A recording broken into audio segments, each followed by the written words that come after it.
ఎంతైనా పచ్చ మీడియానే పచ్చ మీడియాలో పనిచేసే వాళ్ళు జర్నలిస్టులు అంతా మనం చూసామో ఎంత అంటే డబ్బుల కోసం ఏమైనా చేస్తారనేది వాళ్ళకి ప్రజల గురించి కానీ వాళ్ళ ముఖ్యం వాళ్ళు ఎదగాలని చూస్తారు కానీ ప్రజలు ఎదిగితే ఓర్చుకోలేరు. ప్రజల గురించి ఏ రోజు మంచి ప్రచారాలు కూడా చేయరంట.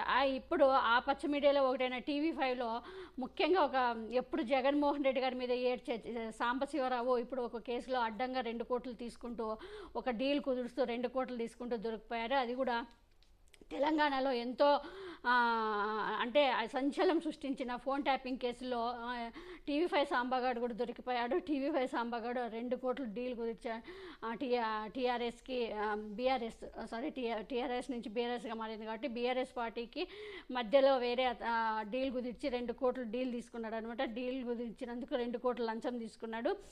ఈ ఫోన్ ట్యాపింగ్ కేసులో సాంబశివరావు 2 కోట్లు తీసుకున్నట్లుగా పోలీసులు నిర్ధారించారు. ఆధారాలతో సహా కోర్టుకు కూడా సమర్పించారు. ఫోన్ ట్యాపింగ్ కేసులో మరో సంచలనం వెలుగులోకి వచ్చింది. టీవీ5 సాంబశివరావుకి 2 కోట్లు అందాయని ఇంటెలిజెన్స్ ఎస్పీ భుజంగరావు స్టేట్మెంట్లో పేర్కొన్నాడని హైకోర్టుకు దాఖలు చేసిన కౌంటర్లో పోలీసులు తెలిపారు. సంధ్యా శ్రీధర్రావుపై కేసులు లేకుండా చేసేందుకు 15 కోట్ల డీల్ను సాంబశివరావు కుదిర్చారు. కమిషన్ కింద 2 కోట్లు సాంబశివరావు తీసుకున్నాడు. పార్టీ ఫండ్గా బీఆర్ఎస్కి 13 కోట్లు ఎలక్టోరల్ బాండ్ రూపంలో చెల్లించినట్లు పోలీసులు కౌంటర్లో పేర్కొన్నారు. అఫిడవిట్ను పరిగణలోకి తీసుకున్న హైకోర్టు కౌంటర్ దాఖలు చేయాలని కేంద్రానికి ఆదేశాలు జారీ చేసింది. కాగా ఒకరు కాదు, ఇద్దరు కాదు, వందల మంది జడ్జీలు, మాజీ మంత్రులు, జర్నలిస్టులు, న్యాయవాదులు ఇలా ఎంతోమంది ఫోన్ నెంబర్లు, అడ్రస్లు, కాల్ రికార్డుల జాబితా అంతా సేకరించారు. వారి ఫోన్లు ట్యాప్ చేసి బీఆర్ఎస్కు అనుకూలంగా మార్చుకునేందుకు ప్రయత్నం చేశారు. హైకోర్టు జస్టిస్ కాజా శరత్ ఫోన్ కూడా ట్యాప్ అయింది. ఒక వ్యక్తిపై కేసులు లేకుండా చేసేందుకు టీవీ5 సాంబశివరావు 2 కోట్లు తీసుకున్నారని హైకోర్టుకు రాష్ట్ర ప్రభుత్వం వివరించింది. ఈ మేరకు ప్రభుత్వం హైకోర్టులో అఫిడవిట్ దాఖలు చేసింది.